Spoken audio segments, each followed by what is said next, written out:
तर आज मी शेकटाच्या म्हणजे शेवग्याच्या पानांच्या फुलांची कवळ्या भाजी करणार. त्यासाठी पण शेकटाची फुलं पानं आणलेले स्वच्छ धुवून वगैरे ते निवडून घेतलेत. त्यात का पाखरं वगैरे असेल ते स्वच्छ वगैरे काढून घ्यायचे आहेत.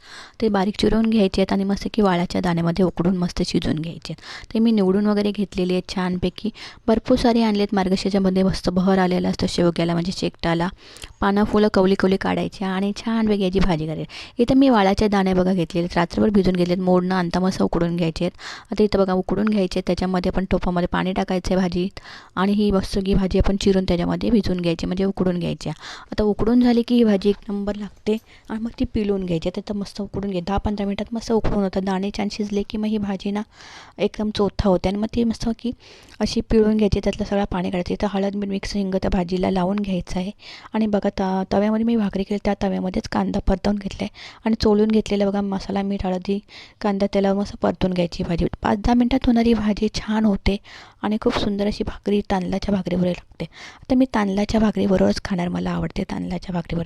इथं मी तांदळाची भाकरी केलेली आणि ही भाजी तयार झालेली. तुम्हाला माझ्या रेसिपी आवडत असेल नक्कीच लाईक शेअर सबस्क्राईब करा. मी खूप साऱ्या गावच्या पद्धतीच्या रेसिपी टाकत असते. टिफिनच्या रेसिपी टाकत असते. नक्कीच कमेंट करून सांगा. आवडत असेल ना नक्कीच लाईक शेअर सबस्क्राईब करा. चला तर मग करा मग या खायला मस्त की शेवग्याच्या शेंगांची भाजी. पुन्हा भेटूया.